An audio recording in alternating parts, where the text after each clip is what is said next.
are listening to the Startup Scale Up Show, a podcast that inspires entrepreneurs to create meaningful businesses and pursue their passions. My name is Demola Sule and I am a furniture manufacturer, best known for documenting my move to Lagos, Nigeria for hopes of business opportunities. And I'm sitting down with entrepreneurs from across the continent to talk about their process, the lessons they have learned, and how to make real impact. Welcome to Susu.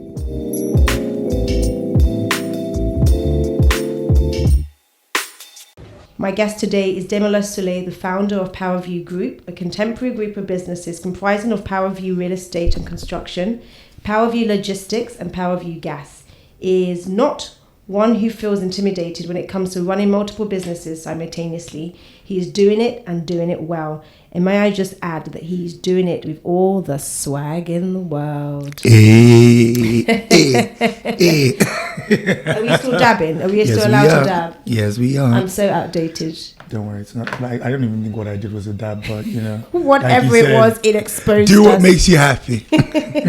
Welcome Thank to you Startup for Scale Up, Demola. It's so great to have you. But let me just say this before we actually get started: the amount of stress we have gone through. You guys need to understand that, you know.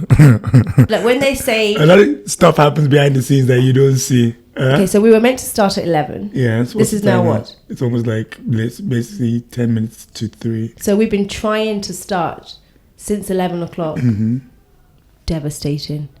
It's been so hard. And you know what? It just goes to show.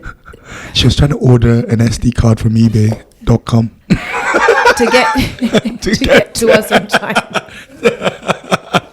No, technical problems from morning all the way through to the afternoon. It's been tough. Yes. But I'm so grateful for your patience, Demola, because I haven't slept for 2 days, so it was a wonderful opportunity for me to snooze. I saw you snoozing. Exactly. I did that like twice. Shout out to Miss Shai, who allowed our guest to have a quick nap, and then get something to eat. So. Yeah. We can delve into it now, right? Definitely. All right. So, Demola, welcome to Startup Scale Up with me. It's a pleasure to have you. The delectable Demi. Wow. Double D. Edith, I'm like, I'm not quite sure, but yeah, thanks. I'll take it. You should see the look I'm getting in the background. Honestly. 1,000 words could not. Wow, you can see I was very good at poetry in school, right? So we're joined by Edith as well today, who's been gracious enough to double up as the film guy, as our camera guy, since our camera guy did not show today. all day. So Demola, back to POWERView. Tell us a little bit about POWERView. How did you start? What made you start? Give us the backstory, the juicy bit. So, for me... Talking to the camera, sir. Sorry, ma. For me, I've always believed that one must do something that they are passionate about. And for me, I'm thankful that God ordered my steps at a very, very young age, because from the age of 10, I pretty much knew what I wanted to do. I was very, I don't know whether the word is focused, to the point where I started to use my imagination to refine what I wanted to do. So I'd literally stress test. If you're looking at me externally coming in, you might classify me as somebody who is, I've gotten the word ruthless, but it's not ruthless. It's Demola, it's ruthless. It's ruthless, yes. I've been told that I'm a ruthless fellow. I'm your friend. Especially when you cross my... It's ruthless, but I also understand why you need to be ruthless in what you do. So please tell us a little bit what it is you actually do. And yes. Okay, so like you mentioned, I run a group of companies. So we have divisions in real estate development, construction itself, and logistics, and also gas. A breakdown of that is real estate basically conceptualizes developments, and its sole focuses on facilities and marketing. So literally they identify viable locations, a proposal is sent. So real estate in essence is what is the bridge between the off-taker, who's the one that's actually going to buy the property, and the investor who wants to key into a real estate project without necessarily wanting to go through the rudiments of, doing the development themselves. So that's the value proposition in that. What people don't understand, or what people do nowadays, especially in Nigeria, is that a development company is not actually supposed to build. Okay. You understand? A development company, in essence, is a project manager. You put all the different components together and you manage them to execute or to bring about the vision that you have created. So that's what PowerView construction is about. Yes. So you're in essence the architect. Well, you are the architect of the designs, but the architect of the project itself, and then managing all the various different vendors that come together to create magic. Yes. Okay. Yes. So that's where we are at now. But the vision is every division that is within the PowerView group has to be self-sufficient. So I just want to paint a picture for you. So imagine real estate conceptualizing a project. They will award it to PowerView Construction the way you would normally do a tender for a project. Now, what that means is that because they are sister companies, it means that, we can be a bit competitive when it comes to contractors' profits and things like that you wouldn't necessarily be able to do so if you're engaging a third party contractor. Yes. But at the same time, PowerView Construction would or should or will be able to build for external people as well. So we're generating revenue internally and also outsourcing our skills and services externally to also generate revenue. So if you look at the big picture, every division that is within the PowerView group can work interdependently with one another. Do you understand? Yes. So I'll paint a picture for you. So imagine us building an estate with 450 units. When you talk about facility management, a lot of people usually accrue that to electricity, security, and water. We've always, why is nobody thinking about gas? Why are we still buying gas canisters and moving it up and down? So for me, it's those value propositions are based on convenience. Now, with PowerView Gas, imagine me lifting from port and already having maybe about 1,000 potential customers that are plugged in because of the projects or developments that we've done. Okay. So it means that there's a guaranteed offtake long term. So for me, it's a scalable business because as you're building more and you're growing construction, it automatically translates to all the bigger other things, margins across the other divisions as well. Now, with PowerView Logistics, when it gets to a certain stage, it will also be integrated with PowerView Construction. So PowerView Logistics will manage all the bulldozers, the cranes, the dump trucks, all those things. So if you always had this vision that you wanted multiple businesses, because that's ultimately what we're thinking about today, because you strike me as an ideas man. You're constantly having ideas of the next innovative things to do, the next big money earner. And I think with a lot of people, it's very difficult to have ideas that somehow naturally support one another or somehow interconnected like that. Is that something that you intentionally set out to do, or did it start off as I have a passion for gas, I have a passion for construction, and somehow I want to sort of manage all those things better, so therefore I'm going to let them sort of, interconnect somehow? It's a funny story, actually. Mike, dude. Yes, it's a funny story. It's a funny story, actually. You would think that, but actually, logistics and gas was an opportunity that was presented to me. Yes, so it fell on my lap. So which one came first? Gas. Gas came first, followed by logistics, followed by construction. Then construction. Yes. Okay. I see that now. But if you look at what am I most passionate about? It's actually the other way around. It's real estate. It's real estate and construction. I think that shows, though. Yes, you can tell. I've been following, so I know that. Okay, so Demola and I have been friends for a while. Yes. Do you remember how we met? Yes, we met in. Okay, let's not tell that story. I remember the black and silver sparkly dress. It was actually black and silver. Exactly. See, I can never forget. So when we actually met, you struck me as somebody who was very focused and incredibly passionate. And I think that the business that I first associated with you was in fact construction. I remember we had a conversation. I was like, no, do you know, I'm terrible for this. When I meet people, I used to say, hi, my name's Demi. What do you do? Mm-hmm. Followed by, let's be friends. I'm like that as well, because for me, I'm very simple in the sense that I don't talk about football. What the hell? Not interested. That's a waste of my time. I don't talk about me. Yes, I like music, but what are we talking? Well, for people me, talk about what they like, don't they? I do, but you see, I like ambition is my. I don't know how to explain it. If you know me, look at the friends that you know that I'm close to, and what do they all have in common? I would say that, putting myself into that class. Thank you. We're all very driven. Yes. I know that much. We're incredibly talented bunch of people. And everybody seems to have a grasp on something really strong that they're doing. And it radiates through them. And I think that when we do meet up, when we have time. Exactly.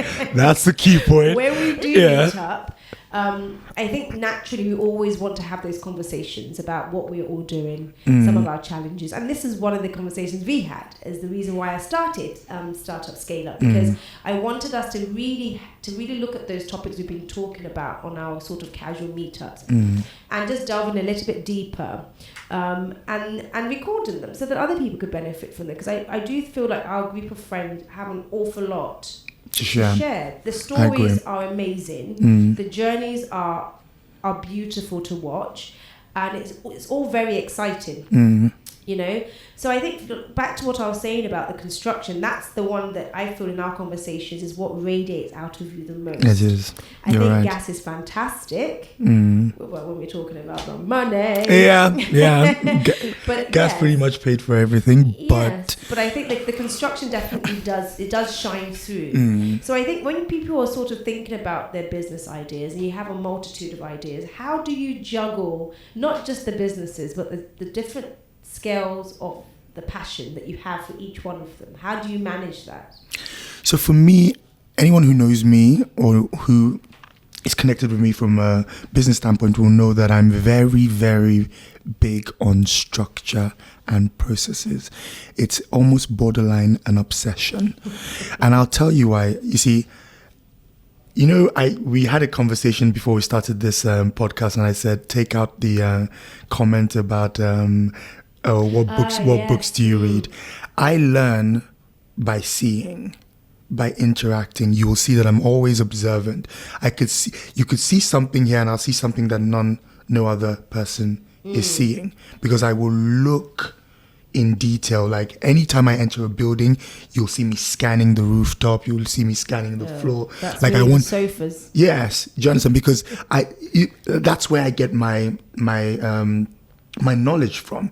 And you'll see that when I transpose that to what I do, because, you know, the moment I could walk into a room and I can see something is different from the corner of my eye, and I will walk back. I'll give you a funny story. So you as you know, it was my birthday yesterday, and I walked into my office, and I went from the cafe, the canteen area to and I was like, something looks different, and I literally had to stagger back, and my team had hidden a water dispenser because obviously they were like, no, they were telling me that you've lived in your house for like a year plus, you've not bought a damn water dispenser. What is going? What is going? It was a gift. Yeah, it was a gift. But I knew something was odd. Something was different in that space. And they tried their best to hide it, and I saw it instantaneously. So that's the skill that I use. For me, it's not about did you learn civil engineering? It's just knowing quality when you see it, and that's the traits that you have, even with what we were doing today, you're not going to settle for anything less than perfect. Having that personal standard and being able to transfer it to what you do is how you will build a brand that differs from everybody else. I keep telling people that I'm not reinventing the wheel. Construction didn't happen or start with me. But what I want to differentiate is that we live in an economy or in a country that, standards are based on, it's relative. People toy with standards. Yes. It's based on what their perception of standard is, and that shouldn't be the case. So for me, it's okay, look, if we're in a place where one has to set it, let's set it to a standard that even we are scared of. Do you understand? Because that is the way, in the long run, you would build value, you will build customer retention, and you will build a brand that would outlive you. I don't want to build a business that when I leave it for a week or two, it crashes. As far as I'm concerned, that's a failure. Well, I always say, if you aim for perfection, you'll meet excellence. Amen to that. You might not get perfection, but you definitely get a level of excellence that is it's at least knowledge. It's acknowledged by others, especially yourself as well. Fabulous. So, in your day-to-day, what does your day-to-day look like? When you go into the office on Monday morning, you have 3 businesses. Are they all running from the same building? Yes, they are. And your teams are all working simultaneously, side by side, or you have like one's upstairs, one's downstairs, one's in the basement? Okay, so let me paint a picture. So Mondays are usually my busiest days, and I make sure that I do not miss Mondays, because Mondays literally set the tone for the week. Yes, in essence.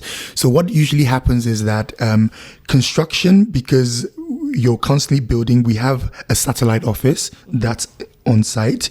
So usually I have those meetings on Tuesdays. I usually split my times. Tuesdays and Thursdays I'm on site. Mondays, Wednesdays and Fridays I'm in the office. I have a routine. 10 p.m. I'm in bed. 5 a.m. I'm in the gym. 8 a.m. I'm out of the gym. Okay. Let's just track back. 10 p.m. you're where? In bed. Why? It's a must. Is that a body clock, or that's just self-discipline? No, I've set that time so that it allows me to wake up at 5 a.m. I'm in the gym. I'm in the gym from 5 to 8. From 5 to 8. 9:30 I'm out of the house and into the office. By 11 I've done my meetings, and I'm there till 10, 11 p.m. depending on the level of work or the amount of work I have for that day. That is tough, dude. And no, it's not. It's exciting. I love that's it. Tough. I'm gonna to admit that's tough. I love it. My natural body clock is about 5 a.m. in the morning. So this morning I was up by 5. It's very tough for me, and I've been struggling quite a fair bit with putting a routine in place that is not determined by what's going on outside of me. It's a constant struggle. It's actually one of those things I said to myself, maybe 2020 I'll balance, but I'm still struggling with it. Trust me, that's amazing that you can do that. I feel you on that one. And for me, it's what I've realized, because anybody who knows me growing up knows that anything physical, I absolutely hated it. I absolutely. Exercise. Oh my God. Go and look at my reports growing up. Literally, they couldn't grade me on PE because literally I would get my mom to sign like 10 sick notes, and I'll post-date it. So I'll keep submitting it when the time came. Oh, wow. So for me, it was one of those things where I would tell people that last year was the most stressful year I've ever had in my entire life. Edith, was last year stressful for you? Oh, it's a sigh. I feel like last year was stressful for everybody. 2019. Those 2 years. Physically, mentally, I have never experienced anything like that in my life. And for me, that was the time that I realized that mental health is real. It's important. It's important to maintain that, because sometimes I think in life you take a lot of things for granted. You assume that, you're going to live forever. You assume that you have all the time in the world, and you assume that the people that you care about will always be there. Do you understand? And life has a way of correcting that. Do you understand? And for me, it was a year of turmoil that translated to understanding myself better as a person, being comfortable with myself by myself without looking for external validation or gratification. Yeah. Do you understand? And in that, a true sense of fulfillment and happiness was coming about. Came about as a result. Was that towards the end of the year or mid? I'm trying to gauge towards the end. Towards the end. Yes, towards the end. Because even till now, I feel that sense. Even the way the way I interact with my team now has changed. Before then, I was more authoritative. Yes. Do this, no questions asked. Now it's, look, let's work and you always have an idea of how you want to run your company, and then circumstances and environments and human interactions sometimes forces you to deviate from that plan. Do you understand? It's tough. It is. It's really tough, and I can't imagine how much, because for me, my business is very demanding. Manufacturing in general is very demanding. Manufacturing in Nigeria is nigh impossible. You have to be borderline mad to want to do something like that. And I accept it. I am borderline mad. But I also feel that I can't imagine having 3 businesses on top of the one I'm currently running. That for me is a mad scientist. That's how I describe you, Demola, the mad scientist. To not only have 3 businesses you're running, and I know there are, you could have structures and things in place to sort of best manage them and keep everything under control while you're juggling multiple balls, but it doesn't change the fact that you're literally using 3 parts of your brain. You must be. I can't fathom how else. You're thinking construction one minute, next week you're thinking gas. This is what I said. This is what I said to you. If you don't focus on, you see, for me, I learn. It's almost the way I run my business is almost based on intuition and logic. Do you understand? Like when it came to business studies, I sucked at it because I thought I knew it. I thought business studies was common sense. So why am I being told you were born do you understand what I already know? But for me, it's gotten to a stage now, and I've always said this to people, the most important thing you can invest in as a business is not really the equipment or anything like that. It's the human resources. The people. Now we are in a country where a lot of people are not as educated as they should be, and which is not a fault of their own, but the environment that we are in, first of all, and a sense of entitlement. And I'll explain that further. It even boils down to the way we drive. Have you noticed when you're driving and you indicate rather than somebody to slow down, okay, let me sacrifice so that this person can go in and I can move forward without impeding traffic. That's what we would usually do in the West. But here, when you indicate, that's a signal for somebody to accelerate. So that whole example just tells you we think only about ourselves. I am the best driver in Lagos. Are you? Am. Yes, I'm the best driver. Do you concur? She's silent. She's been in the car with me. Exactly, she's silent. Admit it. She's the same driver. Yeah. Well, that's not when I even say that. That's not what I'm even alluding to. What I'm actually saying is the logic is I'm the best driver in Lagos. That's how I protect myself from the madness. If I assume that everybody else is going to make a wrong move, I try my best to try and prepare myself for it. And I think that's the only way, not only to survive Lagos traffic, it's the best way to survive Lagos in general. In general, yes. Just assume that everybody else is just mad. Is just mad. So that you can... so that when it happens, A, you're not offended. B, you've sort of preempted, so you're prepared. You're not caught off your guards. Yeah, that's basically my logic surviving here as a businessman or a businesswoman in this case. So tell me, at what stage in your life did you realize that you didn't want to do a 9 to 5? Very, very young age. As young as 10? Surely, not as young as 10. You see, as young as 10, I knew I wanted to own my business. But at that time, I felt that, I was very, a lot of people can say, oh, I want to be a developer. Oh, I want to be a this. But they would never think of what are the little steps that's required to get there. So remember when I said earlier in this podcast that, I was refining my dream. That's what I was doing. Because for me, I already understood that you can't just say you want to be this. Yeah. What are you? So it was almost borderline an obsession. And at that point in time, when I was in secondary school, like literally, I wasn't very social. Like, funny enough, yes. But you're the social butterfly in the room. I wasn't. Like, literally, I would go to school, come back home, and stay home all day on the computer. Thank God. Doing what? Just researching music. Music? Did you want to be a musician at some I think, point? yes, I did. Yes, I know. I know. Hey, let me just say this. Edith was giving us side eye. Wait, do you remember the car with the plate number? When the Range Rover with the T-Soul plate number. Where do you think I got the name from? Oh my God. Yeah. Okay, so let me just tell you this, and Edith is giving us side eye. But before you the eyebrows raise any further. Demola I know. Demola actually has a very good voice. No, he does. No, I didn't. Do you think I can push him to give us a little number? It ain't gonna happen. Gonna happen. I might have a video somewhere. Maybe I can dig it out. But he actually has a really good voice. We thank God.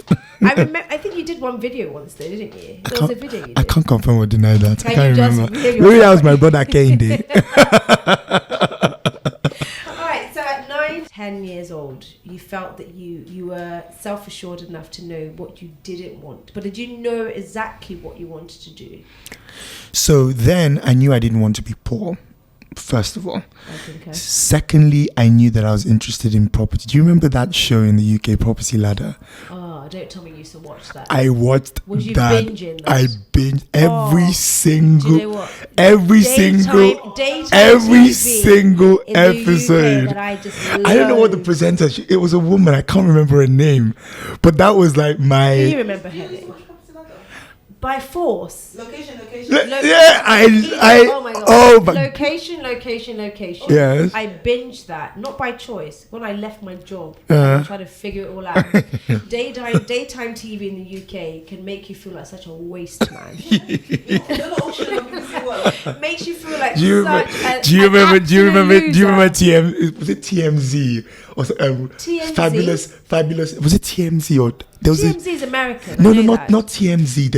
There was a channel that used to show this show like Fabulous Life and it would say Fabulous Life of Business Owners or Fabulous. Really? Do you remember that? I don't. That was an E. That was an E now. Was it E? You're talking about Sky now. No, we're talking about BBC. Yeah, Channel like 1 so to literally that show literally said to me, "That's the kind of life I want." Oh, really? And then Property Ladder was like, "I could do this to get this." Okay. Do you understand? And then when I did that, and I started stress testing it, I now needed to be sure that I was passionate about it. So it went from property to owning a toy factory. Okay. I can never forget that. To owning a record. So you considered manufacturing at one point? I considered everything, and it came back to property. But in that sense, I found clever ways.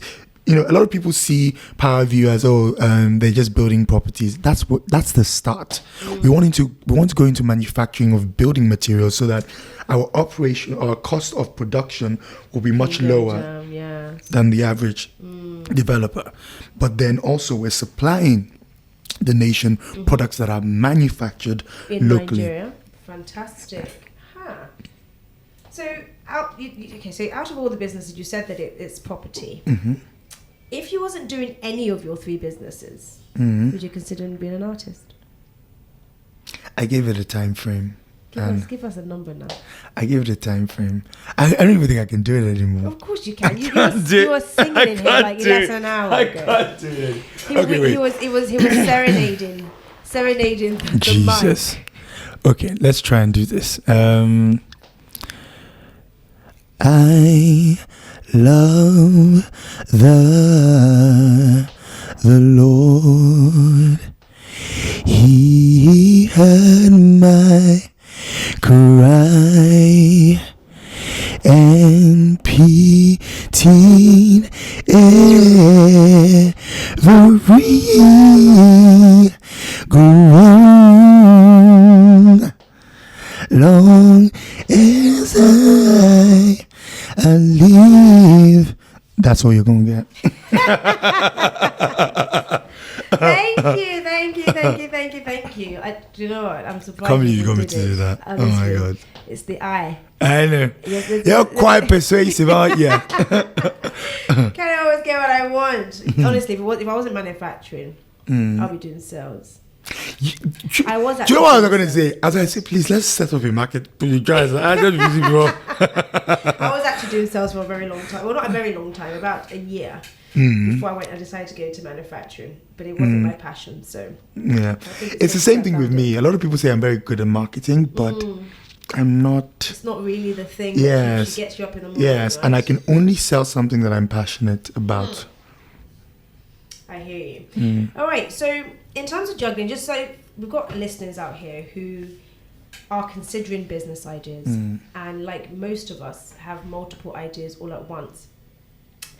And so when you're sort of picking those ideas, what would be your number one sort of advice for somebody who is trying to decide, should I go down here or should I go down here?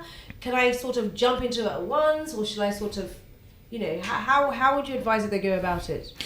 First of all, I would tell you that you need to understand that being an entrepreneur is not the easy way out. So if you're looking at it as, oh, I want a better, trust me, your mental health is going to suffer. Your health is going to suffer. Your relationships is going, literally you will be sacrificing in every aspect of your life. Now, you need to ask yourself, what will I be doing, or what can I do that in those times, you understand, when you want to throw in the towel, So the key for me is you have to be passionate about what you're doing. If you want to sell hair or you want to manufacture, is that what your passion? Is that the thing that's going to keep you up at night? Is that the thing that's going to keep you in the office 24 hours if you have a proposal to submit to an investor? You need to be, if you're doing the biggest mistake you can make as a businessman is to do something because of what you think you will earn. And you know what? A lot of people are doing. When I hear somebody tell me that I want to be, and I ask you what you want to do, anything. Oh, that's the worst thing you could ever say. It's like visually, I just see you in kindergarten, like, oh, this one's still crawling. Don't worry. In 10 years' time, you will get to. But it's tough, especially in this environment where creativity is not necessarily encouraged. And I know it's changing now. People are getting more creative, and the creative space, people are investing more in the creative space. But prior to that, a lot of people have gone to school to do the standard sort of disciplines and that were not necessarily birthed out of passion. So when your passionate edge is not being it's not been sort harnessed. It's not been harnessed. It's not been sort of massaged, or however you want to sort of call it. It's difficult to know what you want to do. It's very, very difficult. And in this environment where it's almost like survival mode, people just want to think about, I want to survive and I want to live well. I want a good standard of life, but I don't necessarily know what that passion is going to, whether or not passion is going to bring about that for me. And then when you're stuck in that mindset, what would you say that people should be doing? What sort of... You see, for me, I believe anybody can get to that stage, but like we've always said, you were birthed with it though, with Demola. No, it's almost like you found it very young. Yes, you see, I found it at a very young age because I was very aware of myself and what I wanted. Do you understand? So, like I told you earlier, it birthed from my interest in a show. And I checked everything. Very true, do you understand? yes. So your environment, your exposure to things, you cannot tell me as a human being that you don't have anything you're passionate about or anything that excites you. The question is, the thing which excites you, is it something that can pay you well? But you see, happiness, if somebody was paying you ₦1 million a month, do you understand? Would you leave it for Major's Chesterfield? For my passion, I definitely would. ₦1 million for me wouldn't be enough. Thank you. Let me now say 10 million naira a month. Would you leave? What they would say is you cannot touch Major's Chesterfield. Oh no! I'm way past that point. Thank you. And you see, it's human nature. There's a point where money Is not enough. Do you understand? Does the person that I'm working for, does he appreciate my effort? Is the company going somewhere? Do you understand? Do I like the people that I'm working with? Those are the elements of a culture that, as a leader, you need. A leader is not do this. A leader is you. For example, and like I told you, I learned from practical experiences. If you come to my office and we're on generator, I will turn on the AC for my team, and I will go to my office and sweat it out. Oh wow!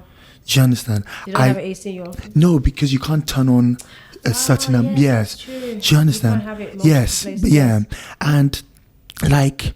There's a TV in my house that I've had since I was 18 years old, but you will see a new TV in my office. Do you understand? I would sacrifice my own convenience. Yes, but I'll put this caveat. There's a special set of employees in this country that no matter how good you are as a leader, they will not see, and that's the most frustrating one because they are the bane of their own misfortune. Do you understand? The inability to see long term, which is foresight.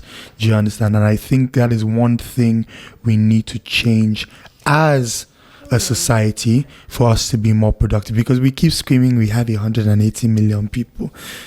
Look at China and look at us. Do you understand? Do you think you can get 200 Nigerians to work efficiently without screaming or shouting? It's sad. It's very sad. It's very tough. But I also think that we can't give up on wanting better. And I think it's going to take a lot from sort of young minds and people who really genuinely just want to change on their own as well. It's a mindset problem, isn't it? But the solution isn't to give up on it. And I think that a lot needs to happen internally in the country as a whole, and individuals as well, for you to realize that, in order for this to be more, I need to want more for myself. Have that sort of self-accountability a little bit as well. But we can talk about that all day. It's a completely different topic, and it's tough. Nigeria is a very, very tough environment because, we struggle with the psyche of the average Nigerian. We haven't figured it out. So we don't know the answers, but we know that we have to find solutions. Honestly. We have to find solutions. We will complain that the government is not doing enough, but we will enter a job and frustrate a poor entrepreneur that is trying to, do you understand? And then you will have some leaders that, or some business leaders that, you in your mind, you think paying somebody 20,000 a month is a salary. I don't have the conscience to do that. That's tough. Do you understand? You get what motivation do you to ask yourself when you go to a restaurant, how much do you spend? That you want somebody to work for a month to earn that. It's very, very tough. It's tough out here. It really is. And then you see it as well, because if you look at the other side of the coin, there's a huge amount of pressure on the businesses themselves. Even we have situations where we're constantly being harassed for this, for that, and things that we're not necessarily owing to anybody. But the governance here is not there. So literally it's just free for all.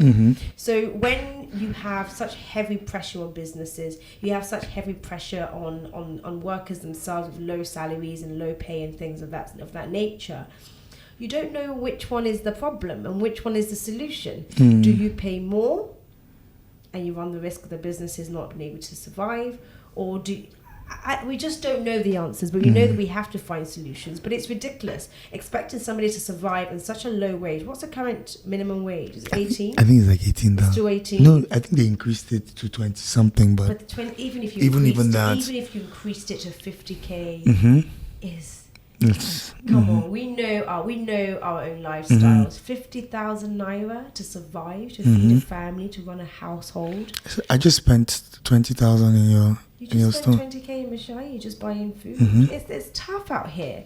So is the solution to give people more money? If you give them more money, what are you getting in return? For me, and I will always say this, and anybody who knows me or has worked with me can testify to this, I want to build an environment where your hard work should translate to something more. But what does that mean for your business? So when I say your hard work, it has to translate to value.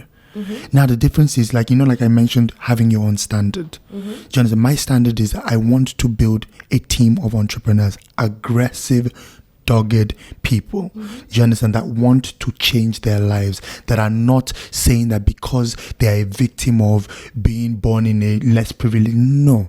Do you understand? Because you see, and this is the first time that I'm going to share this to the world. Are you sure? Yes.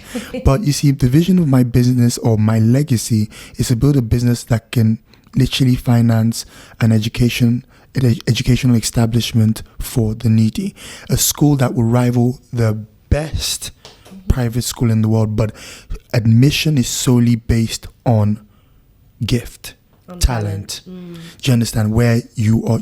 Because I believe that if you educate somebody within the family, that person can take the rest of the family out of that. They can. Yes. Give them the tools. Don't give them handouts, or you tell me that you cook jollof rice and you give it to them all. No. Do more than that. And I don't want to be that entrepreneur that because I want to satisfy my conscience with myself and my God, I will just take out giving money is the easiest thing you can do. But your time, the time that you can never get back, now that's the true value. And if you look at the West, anybody who has done something substantial in business life, what do you see that they have in common? First of all, humility. Secondly, a growing concern for the people around them. Once we as Africans adopt that culture where we need to band together to make a greater world for ourselves rather than what can I do for myself and my immediate family, that's when we will see traction in our society. But until then, it's almost like we're doing two steps forward and three. Yeah, we're dancing around. It's a dance. Yeah. It's a dance, and we don't actually know who's leading. No, we don't. It's sad. All right, so some of the key points I would probably just say, because I was thinking about the same question that I posed to you. If I were to start a new business tomorrow, and funny I just said that actually, this podcast is pretty much that. Hey. I've just realised. I just said to myself, wait a minute, if I was to run multiple businesses, this is something that we really, really want. I want to ask you a question. What's that? Are you not passionate about this? I'm super passionate. Not even about podcasts. It's just talking to like-minded people and really learning from others and having those conversations. Because I was saying to a friend the other day, when it comes to sitting down with people who have sort of like minds and we talk about business things, it's like therapy for me. It really is, because it's not easy being in this position. It's not easy trying to be a leader. It's not easy trying to build something really out of nothing because the support system isn't quite here, is it? And somebody who's not lived in Nigeria as well, I find that it can be emotionally draining. It's actually a huge weight on the shoulders sometimes. And because I'm go, I don't realize how much of a weight it is. Because I genuinely enjoy myself in Nigeria. I love Nigeria. I'm passionate about Nigeria. And I'm passionate about what I do. But it doesn't change the fact that it is tough. It is incredibly tough. So one of the reasons I wanted to start the podcast was so that we can have these conversations that we so desperately need to be having, and really ask questions and try to find some sort of common ground. Because I think there's some sort of there's comfort in knowing that you're not doing this thing on your own. On your own, yeah. There's comfort. And it's funny you should say that. When you asked me, aside from reading, what else do you do? And I said podcast. There's this gentleman called, and I think he's half Nigerian, Stephen Bartlett. He's the CEO of Social Chain. And when I say that he is my biggest inspiration, it's an understatement. He does podcasts on his own. Yes. And literally it is entrepreneurship 101 at its rawest, without all the pomp and pageantry. Do you understand? And what I love about it is just the frank, honest, organic conversation that transpires. Do you understand? During that, and there's so many things, do you understand, one can pick out of it. So when you brought this opportunity to me, because even in the back of my mind I've been thinking about it, that look, there's a lot you have learned, and there's a lot that you're still learning, you have an obligation to society, to be able to share the things that you have experienced, so that somebody that is in uni or in secondary school that wants to go, is considerate, doesn't have to make those mistakes that you did. And whatever feeling or anxiety or fear that they have, almost ensuring them that it's normal. Do you understand? Jump in that ocean. Simply saying, I have those same anxieties, but it's okay. Okay, jump in that ocean and you'll realize that you'll swim. But if you don't jump, you'll never know. You'll never know. Absolutely. I honestly, and I think that you're absolutely right. We won't be doing ourselves any justice, or anybody else any justice, by not sharing these stories, because I think the African story actually now needs to be told from us who are actually in it. Because the amount of adversities we faced and we're still here is not normal. It's not normal. It's not normal. And the reality is, as we're sitting here, those adversities are constantly happening. You see your phone blowing up, and we don't even know. My phone right now but you probably have 80 missed calls. When the moment I turn my phone on, bing. back to back. I don't know what sort of challenges my team are going through right now that I need my insight. And you always have to make a sacrifice at every single turn in your business. Can I ask you a question? What's that? Do you normally, sometimes when you get a ping, do you normally get this bout of fear that, oh God, what's happened? It just happened yesterday. So let me tell you a quick story. Yesterday we were doing a podcast yesterday with another guest, and literally it was a lot quicker than today's one. I didn't need to faff around the way I did today. So we recorded, and then I think we were recording for about 2.5 hours or something. So took my phone off, because we were actually using my phone to record. Took my phone off, and the messages just ran through. And I saw a project that we're currently working on for a client. And the first message I saw on the screen was, "No, Demi." My heart went. Literally, it was a soundtrack of EastEnders. Dun, dun, dun, dun, dun, dun, dun. My life has ended. Oh my God. My heart sank, and I thought, okay, I took a moment, I took a deep breath. I gave myself about 5 minutes to open the message. I knew I had to open it. I opened it, and all it said was, "Oh, Demi, this chair, the leg, something's wrong with the leg. Can we just get it balanced? Can we also set up a meeting for tomorrow?" That was all. But because of the nature of the Nigerian condition, my heart was like, what could have gone wrong today? Oh, God. Yeah. What has happened today? In just 2.5 hours that I was out of reach, what has gone on? The first time I've turned my phone off, one of my trucks caught fire and burnt 5 million naira worth of goods. So till to this day, I can't switch my phone off. Jeez. Even if and let me tell you, we were having a personal conversation, and I said last year was pretty much the most difficult year. Imagine going through depression, and I feel we have to talk about this. We do have to talk you about understand? it. Imagine going through depression, but knowing that you still have to get work done. You can't take that minute to shut off. You can't, and you don't want to talk to anybody.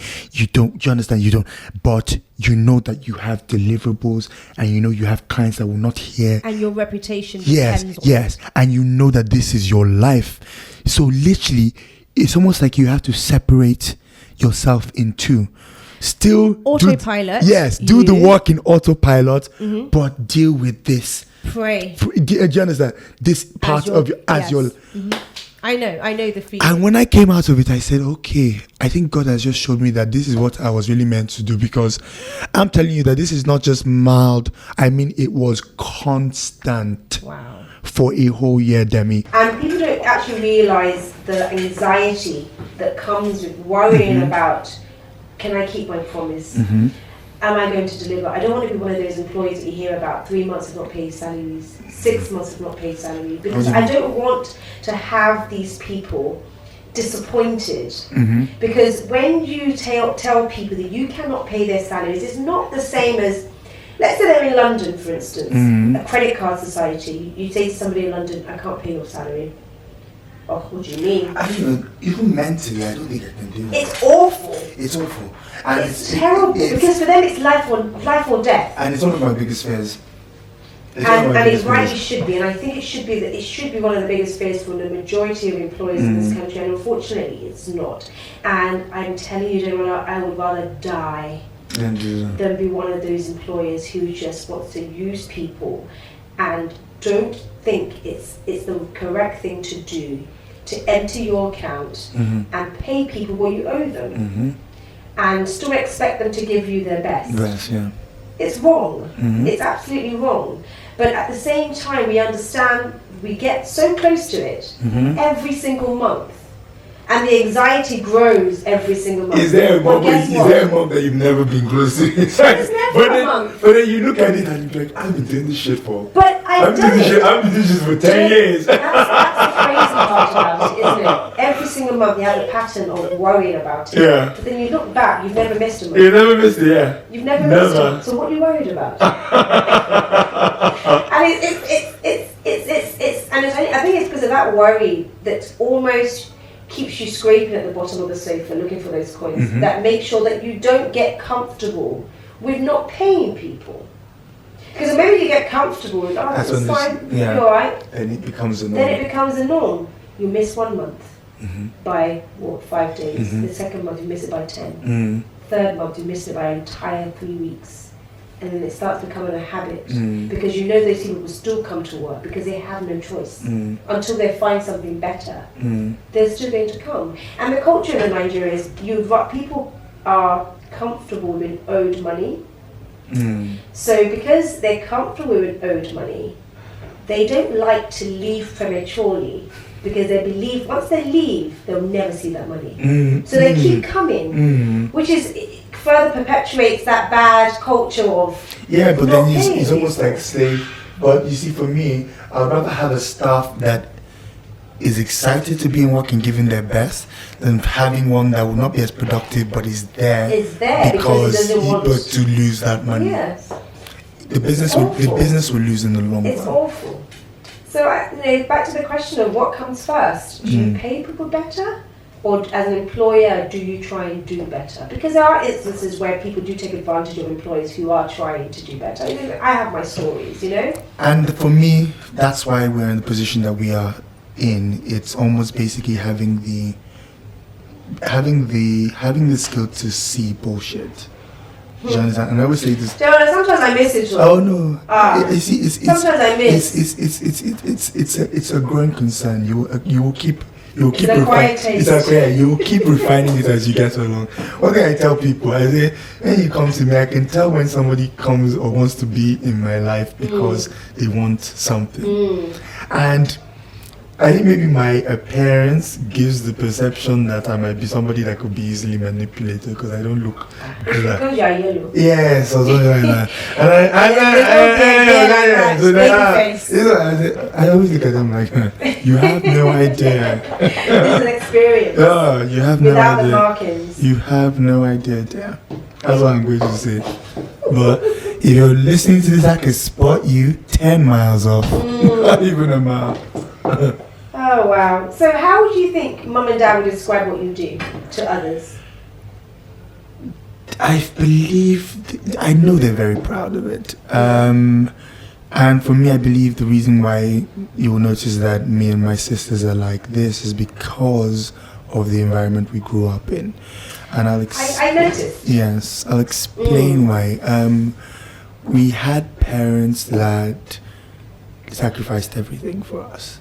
Now, if you look at us externally, you would never I never felt in the slightest that I lacked anything. But one thing I would thank my parents for doing is making us understand or be aware of how difficult it was to maintain it. So at a very young age, we were part of the family decisions, whether we were buying a car, whether we were buying a house. You got to vote? There's no car my father bought because he wanted it. I literally handpicked everything.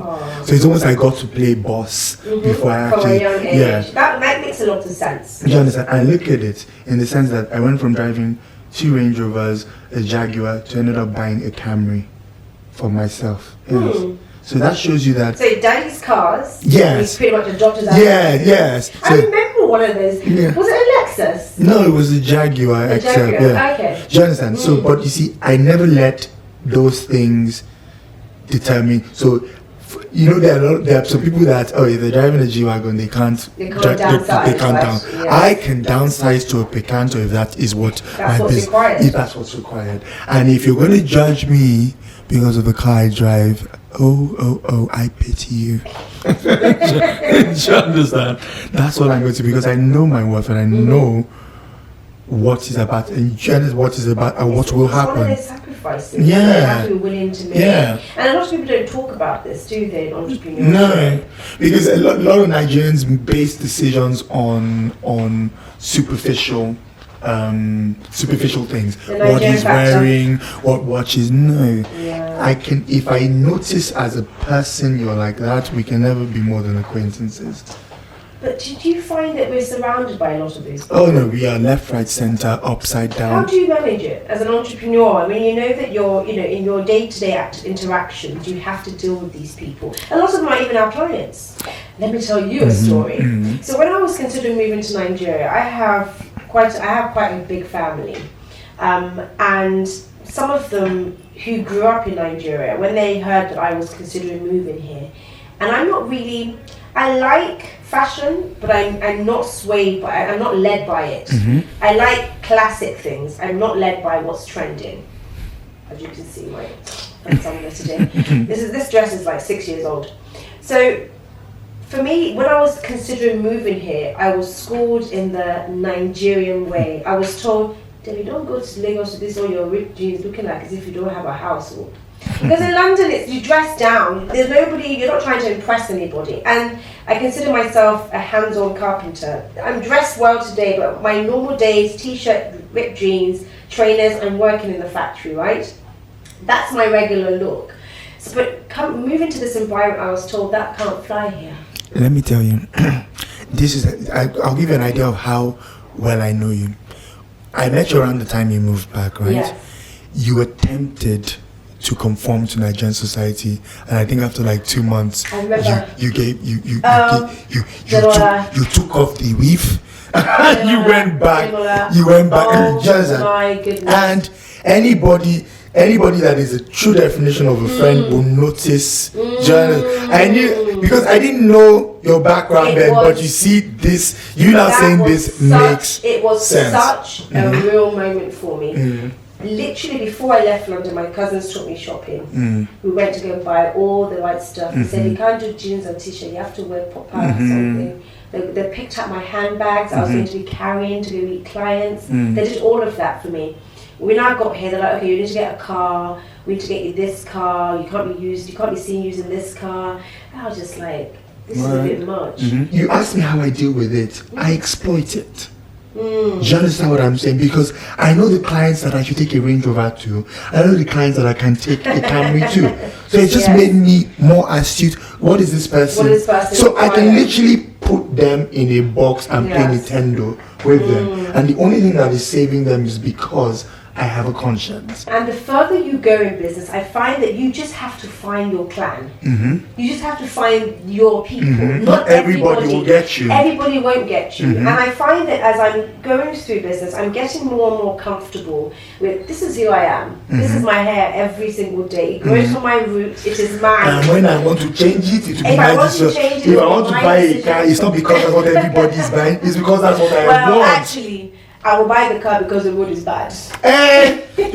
No, I want a sports car and I get this particular sports car and I will buy, if you want to destroy it, this bad road, I will enter it. But I will buy it because I used to buy a car that impress what? Or you But it is true. It is true. And I think to a certain degree, if you allow it to be your reality, it can be. It's very easy. You won't be happy. And you'll find that whatever you believe becomes your reality anyway. Thank you guys for watching. Thank you for taking the time to listen to this podcast. You could be anywhere else in the world. You can listen to any podcast that you choose to listen to mine. Thank you so much. And as per usual, have a wonderful week. And don't forget to be extraordinary in the way that only you can be. Take care, guys. Bye.